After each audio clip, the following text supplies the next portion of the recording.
मी म्हटलं तिला काय तिथं मांडवात गणपती येणार आहे. मग तिनेच म्हटली मला गणपती बाप्पा येणार आहे. हा तायडे गणपती बाप्पा येणार आहे. मग दाखव म्हटलं बघ की काय दिशी ना दिसेना. मग अगं गणपती अजून यायचं आहे, मग तुला आल्यावर सांगतो काय म्हटलं. मग इधर आहे या बच्च्याला आल्याला झोपायचं. देख काय म्हणायचं म्हटले मोरया मोरया गणपती बाप्पा. अगं इथं नको गनू है ना बहुत ज्यादा ना अभी नोटी हो गया है ये ना, इसको है ना अभी ठीक करना पड़ेगा. ये देखो ये इसकी वजह से ये भी ऐसी करती है गणेश की वजह से. सौमिश्री भी हाँ सौमिश्री स्टडी कर रहा है बच्चा. ट्रायंगल ट्रायंगल दिखा कितनी बार वो ट्रायंगल निकालोगे. सौमिश्री को मतलब है ना ये हो चुका है कि उसको ट्रायंगल निकालना है, सर्कल निकालना है, रेक्टेंगल निकालना है. मतलब इतनी प्रैक्टिस. वाह गणेश्री और सौमिश्री 5 तक सीख चुकी है. ये देखिए 5.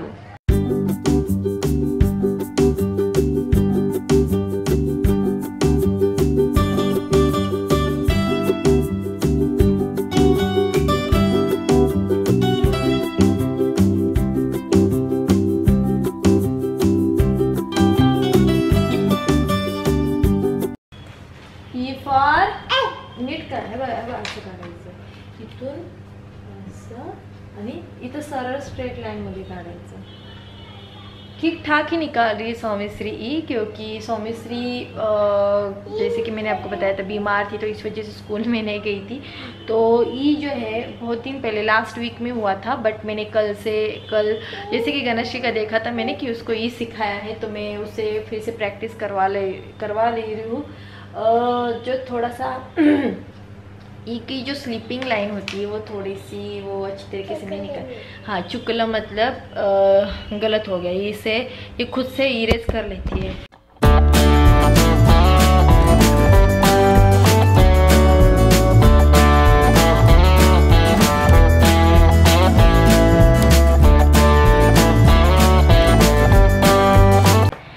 बच्चे ना अभी सो गए हैं पीछे, तो मुझे लगा कि लिपस्टिक का रिव्यू जो है वो जल्दी से करना चाहिए, नहीं तो सौमिश्री गणेश मेरे पीछे पड़ती है.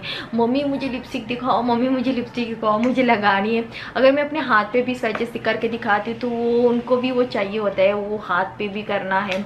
सो बहुत ज़्यादा तकलीफ हो जाती है. तो अभी वो सोई है. और मुझे लगता है मैंने 5-6 दिन पहले लिपस्टिक का रिव्यू किया था. आप सभी को रिव्यू बहुत पसंद आया था और वो सारे लिपस्टिक मैट फिनिशिंग थी. और अभी आज के वीडियो में मैं जो लिपस्टिक का रिव्यू करने वाली हूँ वो भी मैट फिनिशिंग वाली ही सारी लिपस्टिक्स है. और ये क्रेयॉन लिपस्टिक है जैसे कि आप देख सकते हैं. और बहुत अच्छे अच्छे ब्रांड्स है. इसमें NYBE है, फिर उसके बाद फेसेस है. फेसेस का मैंने किया था, बट आप लोगों ने क्या कहा था कि डार्क लिपस्टिक जो है रेड वाली वो मैंने अप्लाई करके दिखाई थी. तो ये जो न्यूड कलर है वो अप्लाई करके नहीं दिखाया था, तो ये मैट न्यूड कलर मैं आपको अप्लाई करके दिखाऊंगी. और ये कलर बार की भी क्रेयॉन की लिपस्टिक है. और ये मतलब कलर बार की जो लिपस्टिक्स है वो मतलब क्रेयॉन में वो मैं फ़र्स्ट टाइम यूज़ करने वाली हूँ. तो मैं आपको अप्लाई करके दिखाती हूँ. और जो इसमें से 2 फेसेस, हाँ ये फेसेस की जो लिपस्टिक्स है इसके साथ आपको एक शॉर्पनर भी मिलता है, मतलब एक के साथ एक फ्री मिलता है. और एक दूसरा भी है पर सौमिश्री गणेश ने कहीं पे रख दिया. और जो कलर बार का जो ये कलर बार की जो लिपस्टिक है मतलब लिप क्रेयॉन है उसके साथ भी आपको इतना बड़ा वाला जो शॉर्पनर है वो फ्री में मिलता है. तो चलिए अभी 1 बाय 1 मैं आपको अप्लाई करके दिखाती हूँ. तो सबसे पहले वाला जो शेड है वो मैं फेसेस का अप्लाई करके दिखाती हूँ.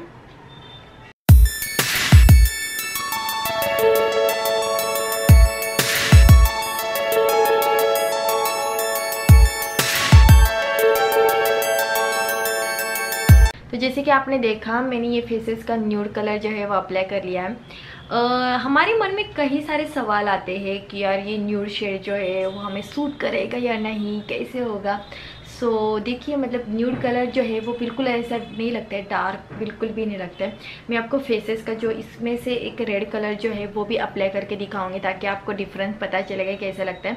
और ये जो फेसेस का मैंने आपके साथ शेयर भी किया था, फेसेस का जो ये लिप क्रेयॉन है एकदम मैट फिनिशिंग देता है और एकदम वन स्ट्रोक में अप्लाई हो जाता है। और इसमें ना विटामिन ई है, तो इस वजह से आपको सबसे पहले लिप बाम वगैरह कुछ भी अप्लाई करने की ज़रूरत नहीं पड़ती है। तो चलिए अभी मैं दूसरा वाला जो शेड है वो अप्लाई करके दिखाती हूँ। और ये जो सारे स्वैचेस है मैं अभी लास्ट में, जैसे कि लास्ट टाइम भी मैंने दिखाया था, सारे हाथ पे अप्लाई करके दिखाऊंगी ताकि आपको पता चलेगा कि ये सारे क्रेयॉन जो है वो वाटरप्रूफ है। तो दूसरा वाला फेसेस का भी मैं अप्लाई करके दिखाती हूँ। तो अभी मैंने जो अप्लाई किया है वो है मिडनाइट रोज 12 और ये थोड़ा सा डार्क लगता है। मुझे डार्क कलर अप्लाई करना पसंद है रोज़ाना में भी, बट अगर आपको न्यूड कलर मतलब जिनको ज़्यादा डार्क वगैरह नहीं चाहिए तो आप वो न्यूड वाला कलर भी चूज़ कर सकते हो। और नेक्स्ट मैं अप्लाई करने वाली हूँ NYBAG के लिप क्रेयॉन और मेरे पास अभी 2 शेड है, वो दोनों शेड में अप्लाई करके दिखाने वाली हूँ। और एक यहाँ इसमें भी एक न्यूड कलर है और एक इसमें डार्क कलर है, दोनों अप्लाई करके दिखाती हूँ। और ये जो न्यूड वाला शेड है वो है 2 मिनट 4 नंबर है और ये जो डार्क वाला है वो 2 नंबर है। और नीचे डिस्क्रिप्शन बॉक्स में लिंक दी हुई है तो आप वहाँ पे जाके भी चेकआउट कर सकते हो इसकी प्राइस वगैरह।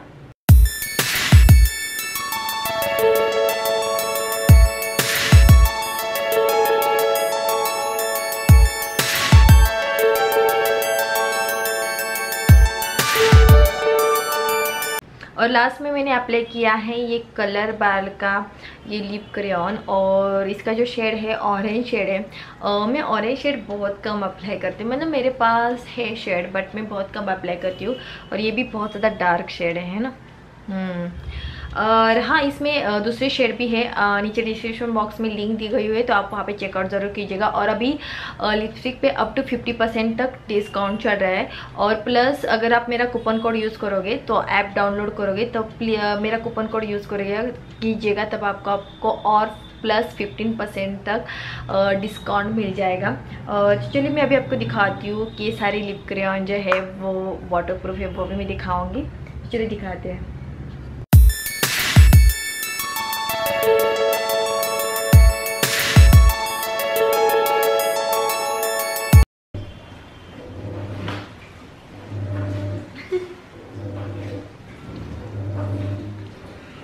मैंने ये जो कलर अप्लाई किया ना तो इस वजह से वो हंस रहे हैं। बहुत ही अच्छा लग रहा है। हाँ रे मेरा अच्छा लग रहा है, गोरी चिट्टी लग रही है ना। देखो मैं आपसे टॉल लग रही हूँ। हाँ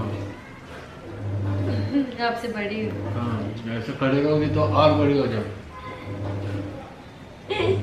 और ये दुनिया के सबसे बेस्ट हस्बैंड है ना। हाँ।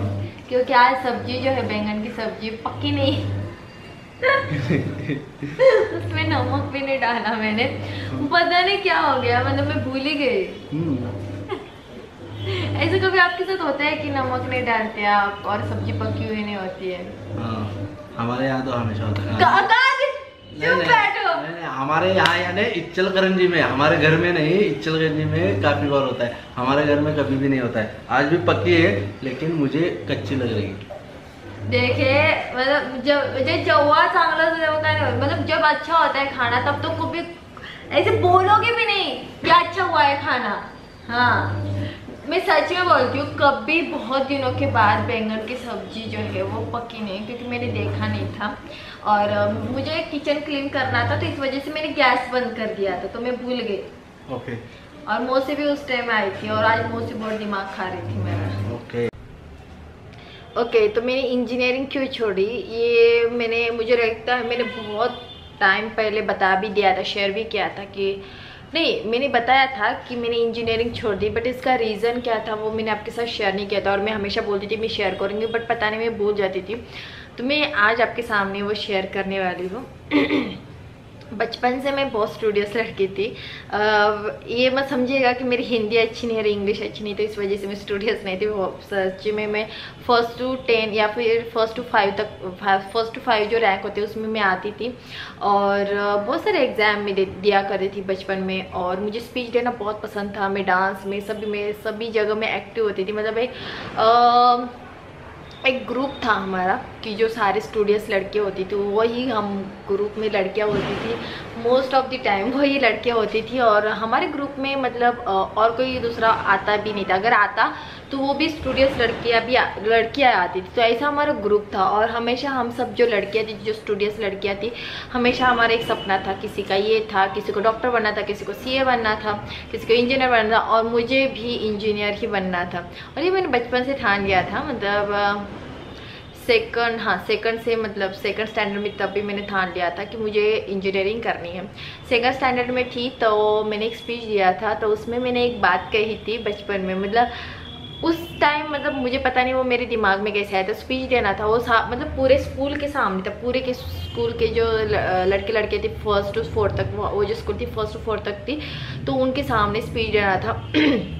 और मुझे याद नहीं आ रहा कि वो सब्जेक्ट क्या था, बट मैंने उस टाइम ये बोला था कि मेरे मम्मी पापा को, हम दोनों लड़कियां थी, और मेरे मम्मी पापा को बहुत सारे हमारे रिलेटिव्स कहते थे कि मेरे बाद मुझे और एक सिस्टर हुई तो मेरे पापा मम्मी को बोलते थे एक लड़का और होने दे, एक लड़का और एक होने दे। तो मेरे मम्मी पापा ये कहते थे कि नहीं, हमें ये दोनों ही लड़के चाहिए, कोई ये नहीं है हमारा कि हाँ लड़का ही चाहिए, क्योंकि मेरे छोटी चाची को लड़का था। तो इस वजह से मतलब होता है ना कि आपके रिलेटिव्स बोलते रहते हैं। सो यस, तो ये होता था। बट मेरे मम्मी पापा नहीं, मेरे पापा के जो मम्मी पापा है तो उन्होंने भी इतना ज़्यादा फोर्स नहीं किया था मेरे मम्मी पापा को कि आपको लड़का होना ही चाहिए, घर को वारिस चाहिए, कभी भी उन्होंने ये फोर्स नहीं किया था। तो इतने अच्छे मेरे दादा दादी। तो बट बाकी के रिलेटिव्स होते हैं ना, तो उस टाइम मैंने स्पीच ये दिया था कि जब भी मैं बड़ी बनूंगी मैं तो इंजीनियर ही बनूंगी, क्योंकि मुझे लैपटॉप नहीं, तो उस टाइम कंप्यूटर था, पर हमारे घर पे नहीं था, बट मैं देखती थी दूसरों का, तो मुझे हमेशा ये था कि मुझे कंप्यूटर पे भी काम करना है और उस पर जॉब करनी है।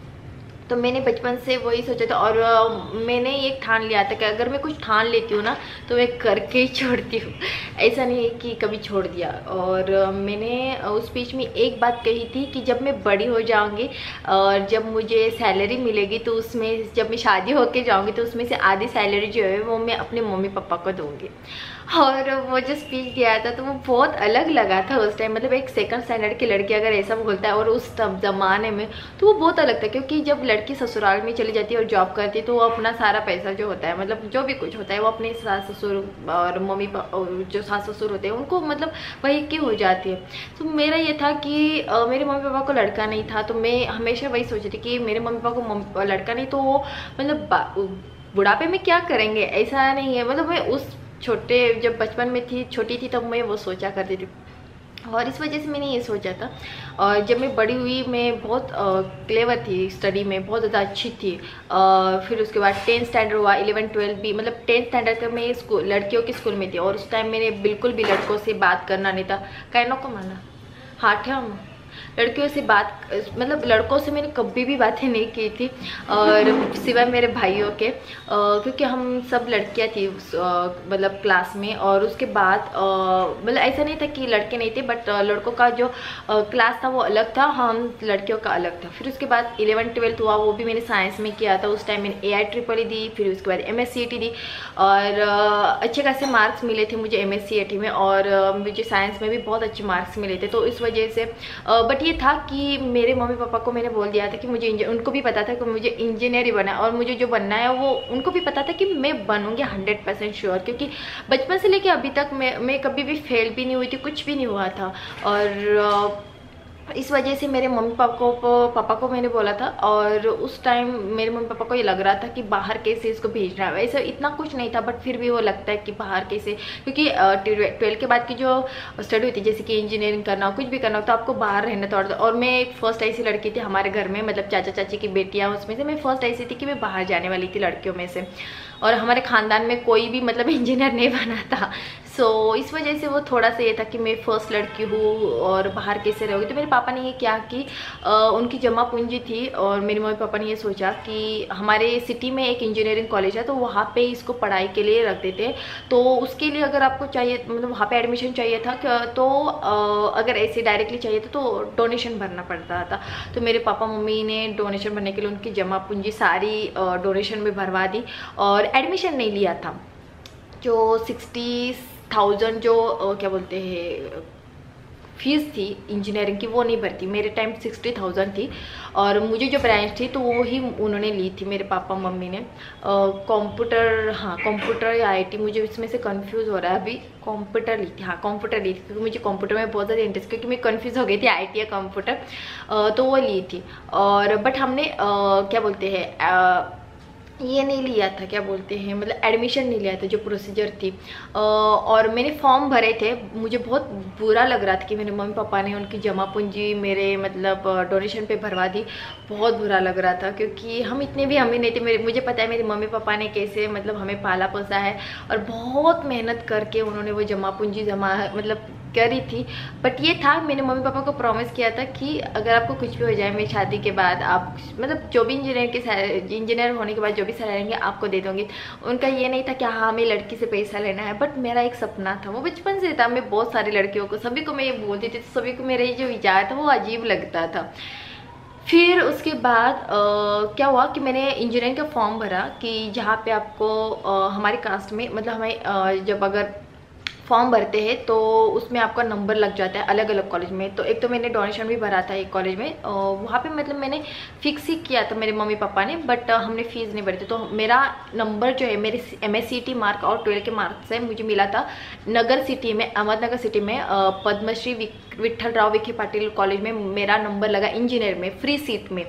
और फ्री सीट में मतलब हमारे कास्ट के थ्रू मुझे अपने मार्क के बलबूते भी मिला। तो मैंने पापा मम्मी को बोला कि मैं वहाँ पे पढ़ाई करने के लिए जाती हूँ हॉस्टल में, क्योंकि मुझसे नहीं होगा, क्योंकि इतना डोनेशन भरो और फिर उसके बाद फीस भरो, तो इससे अच्छा है कि मैं वहाँ पे हॉस्टल में रह लूँगी और स्टडी कर लूँगी। बट प्रॉब्लम ये हुई थी कि मुझे जो ब्रांच चाहिए थी IT या अदरवाइज कंप्यूटर, दोनों में से कुछ भी चल सकती, तो मुझे मिली इलेक्ट्रॉनिक्स एंड टेलीकम्युनिकेशन ब्रांच मिली। और मुझे बचपन से वो बिल्कुल पसंद नहीं थी, इलेक्ट्रॉनिक सब्जेक्ट मुझे बचपन से ही पसंद नहीं था। तो मुझे किसी ने कहा था कि जब आप फर्स्ट ईयर जो है वो कंप्लीट कर दोगे, अच्छे तरीके से मार्क्स में पास हो जाओगे, तो आपको अपनी ब्रांच जो है वो चेंज कर सकता है। सो मुझे ये लगा कि मैं फर्स्ट ईयर क्लियर करूँगी और सेकंड ईयर जो है वो कंप्यूटर या अदरवाइज IT जो है वो ब्रांच, पक्का इसमें से कोई भी 2 ब्रांच तो ले लूँगी। तो इस वजह से मैंने एडमिशन लिया, सब कुछ अच्छा हो गया। बट उसके बाद क्या हो गया, जब फर्स्ट सेमेस्टर आया था तो उसमें बहुत ज़्यादा गड़बड़ हो गई कि इंजीनियरिंग का पैटर्न जो होता है वो बहुत डिफिकल्ट होता है, बहुत ज़्यादा डिफिकल्ट। और मेन चीज़ थी कि PLs मेरा हमेशा ये स्टडी का फंडा होता है कि जब भी छुट्टियाँ होती है एग्जाम से पहले, मैं उसमें ही स्टडी करती हूँ और उसके ऊपर ही मेरा स्कोर होता रहता है, हमेशा मेरा ऐसे होता रहता है। तो इंजीनियरिंग के पीरियड्स में क्या हुआ कि हमें इतने सारे सबमिशन कंप्लीट करने थे और मेरा फर्स्ट एग्जाम में था और उसी टाइम में बीमार पड़ गई, मुझे बहुत ज़्यादा बुखार आ गया। और होना ये था कि मेरा स्टडी कंप्लीट नहीं होगा, सबमिशन इतने थे, ग्राफिक सब्जेक्ट, बाप रे वो शीट, मतलब हमेशा इतने से माइनर चीज़ें भी देखते थे टीचर तो वो सब कुछ गलत होता था, तो इतना मतलब वो फिर से निकालो शीट्स वगैरह, बाप रे बहुत ज़्यादा डिफ़िकल्ट था। तो वो मतलब सबमिशन तो सब कुछ ठीक हो गया, बट जो टाइम बचा हुआ था एग्ज़ाम की प्रिपरेशन के लिए बहुत कम बचा हुआ था, 5-6 दिन ही छुट्टियाँ रह गई थी। बट फिर भी मैं कर रही थी स्टडी, क्योंकि इतने बड़े बड़े बुक्स होते हैं और इतने सारे डिफ़िकल्ट सब्जेक्ट थे फर्स्ट टाइम, तो वो बहुत ज़्यादा टेंशन आ गया। उसमें मुझे इतना ज़्यादा बुखार आ गया, मैं बीमार पड़ गई उस सारी चीज़ों से, सबमिशन और जिससे। और मेरा स्टडी कुछ मतलब मैं स्टडी कर रही तो मुझे इतनी हिम्मत ही नहीं हो रही थी कि मैं स्टडी करूँ, इतनी ज़्यादा बीमार पड़ गई थी। बट कैसे तैसे मैंने सब्जेक्ट मतलब एग्ज़ाम दी और होना क्या था कि मेरा एक ही सब्जेक्ट निकल गया, सिविल सब्जेक्ट निकल गया, और बाकी के सारे सब्जेक्ट जो है उसमें से मैं फेल हो गई, 4 सब्जेक्ट रह गए। और मैं इतनी ज़्यादा रोई थी, दिन भर रोई थी जब मेरा रिज़ल्ट लग गया था, क्योंकि मैं लाइफ में फर्स्ट टाइम फेल हुई थी सच में। मतलब मुझे इतना मतलब ये लगा कि उसी टाइम जब मेरा रिजल्ट लगा फर्स्ट सेमेस्टर, मुझे पता था कि मैं फेल होने वाली, क्योंकि मेरा एग्जाम मतलब मेरा प्रिपरेशन ही नहीं हुआ था। मेरे सारे सब्जेक्ट मतलब इंजीनियरिंग में 40 पे आपको पासिंग मिलती है और मेरे सारे सब्जेक्ट जो 35, 39 ऐसे रुके हुए थे। तो और ज़्यादा गुस्सा आया था कि मैंने और 1-2 मार्क के, मतलब मेरा ये नहीं था इंजीनियरिंग की जस्ट पास होना था। मैंने लाइफ में कभी भी ऐसा नहीं सोचा कि मुझे जस्ट पास होना है, मुझे स्कोरिंग में पास होना है। सो मेरा स्टडी नहीं हुआ था, कुछ नहीं होता था, इस वजह से फेल हो गई। और उसी दिन से मतलब एक निगेटिविटी नेगेटिव आती है ना कि यार मैं फेल हो गई तो मैं अभी जॉब के लिए जाऊँगी तो लोग मतलब जो कंपनी के लोग हैं वो देखेंगे, क्या सोचेंगे यार, कि ये सारी चीज़ें मेरे दिमाग में उसी टाइम से आने लगे और मुझे अच्छा जॉब नहीं मिलेगा। तो ये सारे दिमाग में, फिर इसके बाद सेकंड सेमेस्टर आया। सेकंड सेमेस्टर में 5 मेरे सेकंड सेमेस्टर मतलब हर सेमेस्टर में 5 सब्जेक्ट होते हैं इंजीनियरिंग में, 5 और प्लस पीछे रह गए 4, तो 9 सब्जेक्ट देने थे और वो मैंने कैसे तैसे कंप्लीट कर दिए और मेरे 4 सब्जेक्ट बैक रहे। तो इस वजह से मुझे इंजीनियरिंग में ड्रॉप मिल गया और मैं ज़्यादा ये हो गई। बट मेरे पेरेंट्स इतने अच्छे थे कि उन्होंने मुझे इतना सपोर्ट किया कि नहीं कोई बात नहीं, अगर तुम्हें ड्रॉप ही लग जाएगा कोई बात नहीं, क्योंकि मेरे मम्मी डैडी का मानना था कि मुझे 1 साल ज़्यादा पहले डाला गया था, ऐसा कुछ हो गया था। मतलब मैं अपनी क्लास में हमेशा छोटी हुआ करते थे और सारे मेरे से 1 साल में बड़े हुए थे। तो मेरे पापा मम्मी बोले कोई बात नहीं, 1 साल तो चलेगा जाने दो, बट बाकी का जगह। बट एक निगेटिविटी जो आती है ना वो आती रहती। फिर उसके बाद मैं घर पे रही और पेइंग गेस्ट भी रही एक जगह वहाँ पे जहाँ पे मैं पढ़ रही थी, बट नहीं हो रहा था मुझसे वो स्टडी। मतलब मेरे मन में वो निगेटिविटी आने स्टार्ट हो गई, मतलब ऐसा कभी भी नहीं हुआ था मेरे साथ। फिर ऐसे गया पेइंग गेस्ट में रही थी तो वहाँ पे भी मतलब मुझे इतना कुछ वहाँ पे कुछ फ्रेंड सर्कल अच्छा नहीं था, तो उस वजह से भी मेरा स्टडी नहीं हुआ था। फिर उसके बाद मैं घर पे आई अपने मम्मी पापा के सेकंड मतलब ड्रॉप लगाया था तो वहाँ पे ट्यूशन लगाई थी जहाँ पे मैं पढ़ रही थी। बट मुझे वहाँ पे वो जो वातावरण था वो अच्छा नहीं लग रहा था, लड़कियाँ इतनी कुछ खास नहीं थी, तो इस वजह से मैं फिर से घर पे आ गई। फिर से मैंने एग्ज़ाम दी फर्स्ट ईयर की, तो मैं पास हो गई और मैं सेकंड ईयर में चली गई। तो उस टाइम मेरे साथ जो लड़कियां थी तो मुझसे जूनियर थी और मुझे उनके साथ रहता। तो ऐसा होता है कि इंजीनियरिंग में कि जब आपको ड्रॉप लगता है तो बहुत सारी गॉसिप्स होती है, बहुत सारा ये होता है। तो और ज़्यादा मुझे ये लगा कि यार मतलब नहीं यार मुझसे तो नहीं होगा। फिर कैसे तैसे करके मैं सेकंड ईयर, और हाँ मेन चीज़ थी कि मुझे जो ब्रांच चाहिए थी कंप्यूटर और IT, जो किसी ने मुझे कहा था कि अगर आप फर्स्ट ईयर पास हो जाते हो अच्छे मार्क्स से तो आपको चेंज कर सकते हैं ब्रांच। तो मुझे ड्रॉप लगा था और फिर उसके बाद मैंने सब्जेक्ट दिए थे, तो इस वजह से वो पॉसिबल नहीं था कि मुझे कंप्यूटर और IT मिले। तो ये मुझे पता चल गया था और उस टाइम तो और ज़्यादा मतलब मुझे गुस्सा आ रहा था अपने आप पे कि फर्स्ट टाइम में मेरे बुखार क्यों हो गया, तो ये सब। पर मैंने वो सब कुछ छोड़ दिया। फिर भी मैंने इलेक्ट्रॉनिक्स में अपना दिल लगाने की कोशिश की, इलेक्ट्रॉनिक टेलीकम्युनिकेशन, बट वो सर्किट मेरे दिमाग के अंदर नहीं जा रही, क्योंकि मुझे बचपन से वो पसंद है। और मुझे हमेशा बचपन में ये था कि जो लैंग्वेजेस थी C++, HTML, जावास्क्रिप्ट, इसमें मुझे इतना इंटरेस्ट था क्योंकि वो इस वजह से मैंने आपको बता दूं, मैं 6 या 7 स्टैंडर्ड में थी तभी से मैंने कंप्यूटर के क्लासेस लगवाए थे, क्योंकि मुझे बहुत पसंद। मेरे पापा को भी लगता था कि मैं इसमें कुछ करने वाली, क्योंकि आपको पता चलता है कि एक बच्चा क्या करने वाला है। मेरा ये था कि मैं लैपटॉप में ही काम करूँगी या कंप्यूटर में काम करूँगी, ये मेरा हमेशा सपना था। मेरे पापा ने इस वजह से उस टाइम भी, मतलब इतनी छोटी थी तो उस टाइम कंप्यूटर भी लिया था, सब कुछ मतलब ये था। बट मुझे वो ब्रांच नहीं मिली अनफॉर्चुनेटली। मेरा इंटरेस्ट बहुत कम होता गया। और फिर इलेक्ट्रॉनिक्स का फर्स्ट सेम कैसे तैसे मैंने निकाल दिया, सेकंड सेमेस्टर भी वैसे तैसे निकाल दिया। और सेकंड सेमेस्टर की जब एग्ज़ाम आई थी, मतलब मैं उस टाइम थर्ड ईयर में चाहिए थी, बट मैं सेकंड ईयर में थी। तो सेकंड ईयर का जो सेकंड सेमेस्टर था तो मैंने मम्मी पापा को बोल दिया एग्ज़ाम आने से पहले कि मुझे इंजीनियरिंग नहीं करनी है, प्लीज़ मुझे बिल्कुल भी नहीं करनी। तो उस टाइम मतलब मेरे मम्मी पापा ने वो ये भी नहीं किया कि यार तुम्हें क्यों ऐसा कर रही हो, क्योंकि उनको पता था कि मुझे जो करना है वही मैं करती हूँ, क्योंकि मुझे इंटरेस्ट था कंप्यूटर और IT में। मुझे लैंग्वेजेस में इंटरेस्ट था, इसमें बिल्कुल नहीं था, सर्किट्स में। फिर मैंने वहाँ से घर पे आ गई। एग्ज़ाम स्टार्ट होने वाली थी मेरी, घर से अप्रैल का मंथ कुछ तो था, घर आ गई। एंड देन फिर उसके बाद मेरी मम्मी को बोला कि मुझे दूसरे कॉलेज में एडमिशन लेना है, मैं कुछ दूसरा करूँगी, कंप्यूटर का ही करूँगी बट इसका नहीं करूँगी। तो मेरे लाइफ के 3 साल बर्बाद हो गए थे उस टाइम। और जब मैं क्या बोलते लिविंग सर्टिफिकेट लिविंग ही होता है, हाँ, लिविंग सर्टिफिकेट लेने के लिए गई थी इंजीनियरिंग कॉलेज में। तो मेरे जो प्रिंसिपल थे तो उन्होंने मेरी सारी हिस्ट्री देखी, 10th के 12th के सारे, उनके पास ही मार्कशीट होते थे। तो वो आपको सबको वहीं से लेना पड़ता है क्योंकि ओरिजिनल डॉक्यूमेंट उनके पास है। तो उन्होंने मेरी हिस्ट्री देखी तो उन्होंने बोला तुम तो मतलब छोड़ने से ये नहीं, मतलब तुम्हें छोड़ना नहीं चाहिए इंजीनियरिंग, क्योंकि तुम्हारी हिस्ट्री बहुत अच्छी है, तुम इतनी टैलेंटेड स्टूडेंट हो, तुम्हारे MSCT के मार्क, तुम्हारे 12th के मार्क, 10th के मार्क इतने अच्छे हैं, बट तुम क्यों छोड़ रहे हो। मैंने बोला मुझे इंटरेस्ट ही नहीं आ रहा है और यहाँ पर मुझे मेरी ब्रांच भी नहीं मिल सकती। तो उन्होंने कहा कोई बात नहीं, तुम ये करो, कुछ तो करो। तो उन्होंने मुझे 1 या 2 घंटा समझाते रहे और मैं रोती रहे उनके सामने। मैंने बोला मुझसे नहीं हो पाएगा, प्लीज़ आप मुझे कन्विंस मत कीजिएगा। और उन्होंने भी हार मान ली आखिर। और कैसे तैसे मतलब मुझे एक रीज़न लिखना था।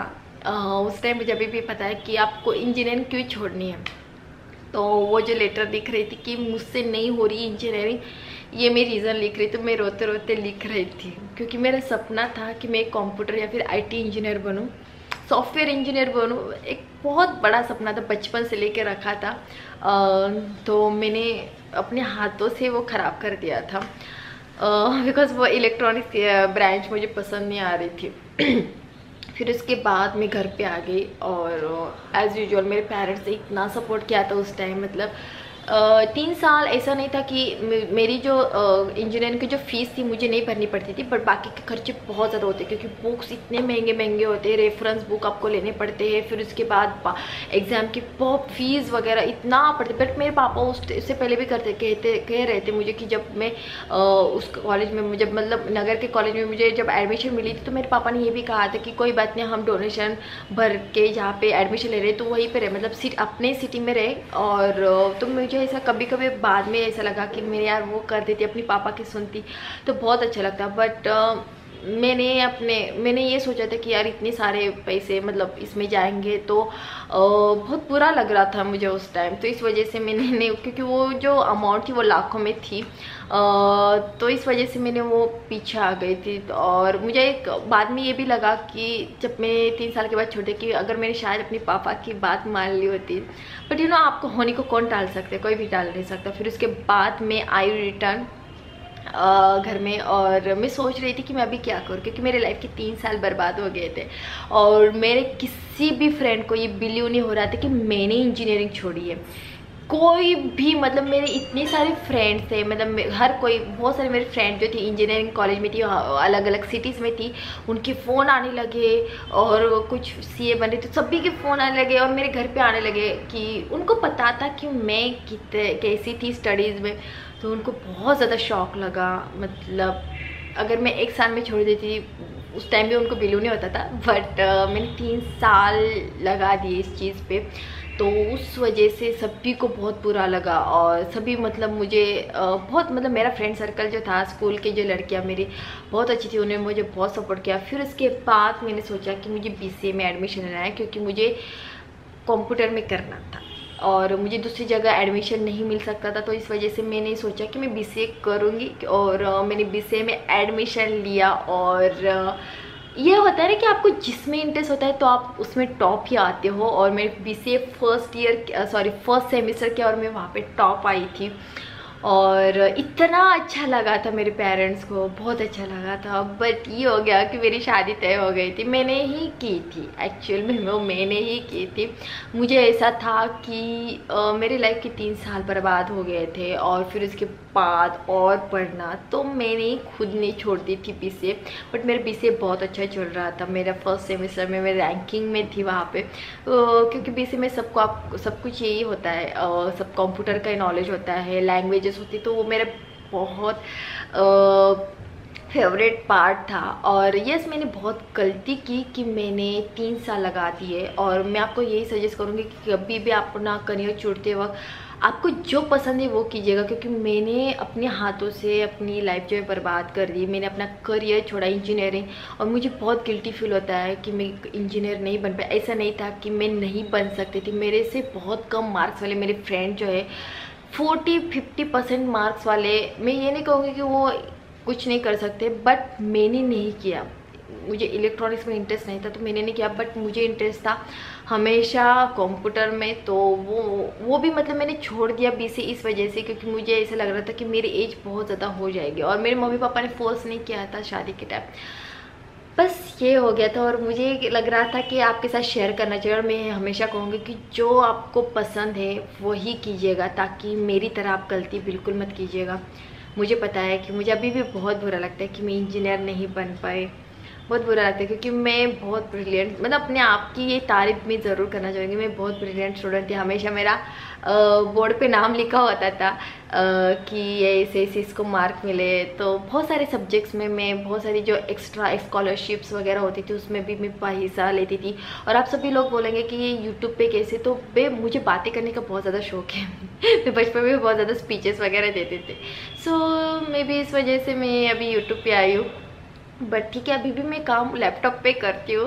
और मैं हमेशा मेरा एक सपना ये था कि मेरी मम्मी को एक बार बोला था कि मैं ना सॉफ्टवेयर इंजीनियर जब बनूँ, बहुत बचपन में बोला था मैं जब सॉफ्टवेयर इंजीनियर बनूँगी ना तब मैं जॉब जो है वो अमेरिका में करूँगी मतलब मैंने ऐसे बचपन में बोल दिया था क्योंकि मेरे आसपास के एक कोई तो इंजीनियर बना था, तो वो कहते थे वो अमेरिका में जाके आई थी। तो मेरा बहुत सपना था कि वो इंजीनियर बने थे तो मैं भी जाऊँगी इंजीनियर बन के अमेरिका में जाऊँगी। तो मेरी मम्मी को बोला मम्मा मैं ना डॉलर में पैसे कमाऊँगी और अमेरिका में जाके कमाऊँगी और मैं ना वहाँ से आपको पैसे सेंड करूँगी। और देखिए मतलब अभी मैं जो यूट्यूब पे अर्निंग कर रही हूँ, जो हमारी अर्निंग आती है यूट्यूबर की वो अमेरिका से आती है और वो भी डॉलर में, और वो कन्वर्ट होकर आती है। सो मतलब आपकी जो मेरी जो इच्छा होती है वही हो गई। मतलब बस थोड़ा सा अलग है कि मेरे पास डिग्री नहीं है और बट फिर भी मैं यूट्यूब जो है वो अमेरिका का है और वहाँ से मेरी सैलरी आती है। सो बस ये है कि मैंने पैशन नहीं छोड़ा अपना। मैं हमेशा हर एक चीज़ में कभी कभार घुस जाती हूँ तो मैं घुस जाती हूँ। अभी बिज़नेस के बारे में भी बोलना चाहती हूँ कि बिज़नेस में भी मैं घुस गई थी, टच गई थी इतनी ज़्यादा। मतलब मुझे कुछ भी नॉलेज नहीं था कैसी बात करनी कुछ करनी है, बट मैं उसमें घुस गई और इतना मतलब सभी को अच्छा लगता था मेरी बातें, मेरा दिखाने का तरीका, और मुझे समझ में आता था कि किस कस्टमर को क्या चाहिए। और अभी मैं यूट्यूब पे आई हूँ और यूट्यूब को भी मैंने बहुत टाइम दिया बट मैंने यूट्यूब को छोड़ा नहीं। आप ये भी ध्यान में लीजिए क्योंकि मेरे पास ये एक लास्ट ऑप्शन था कि मुझे छोड़ना नहीं था। जैसे कि मैंने इंजीनियरिंग छोड़ के अपने हाथों पे पैरों पे कुराड़ी मार ली थी, तो मुझे ये छोड़ना नहीं था। हमेशा मैं आपको कहेंगे गिव अप मत कीजिएगा। मैं हमेशा बोलती हूँ कि अपने दम पे अपने चैनल को, कोई भी मतलब यूट्यूबर मुझे कहता है कि मेरे चैनल को प्रमोट करो, मैं हमेशा कहूँगी कि अपने चैनल को अपने बलबूते पे ऊपर लाइएगा। मैंने भी अपने चैनल को अपने बलबूते के ऊपर लाया है, ना ही मुझे किसी ने सपोर्ट, मतलब किसी और यूट्यूबर ने मेरे चैनल को प्रमोट किया, घर वालों ने सपोर्ट किया वो बात नहीं बोल रही, बट किसी और यूट्यूबर की मैंने हेल्प ही नहीं ली थी, कुछ नहीं किया था, अपने वीडियो में बनाती गई और आज मैं इस मुकाम पे हूँ। यस मैं बहुत बड़ी नहीं हूँ बट अभी जो है मेरे साथ बहुत सारे ब्रांड वेबसाइट जो मुझे उनके ईमेल वगैरह आते हैं तो उनसे प्रमोशन मुझसे करवाते हैं। सो ये कोई छोटी बात नहीं होती है। So yes that's it. ये बहुत दिन से मुझे बताना था और आई होप, मुझे पता है कि आप सब लोग बोलेंगे शीतल तुमने क्यों छोड़ दिया इंजीनियरिंग। एनीवेज चलिए भी इस व्लॉग का एंड करते हैं। मुझे लगता है ये बहुत बड़ा व्लॉग होगा और मैं मिलती हूँ आपको मेरे नेक्स्ट वीडियो में। Till then bye.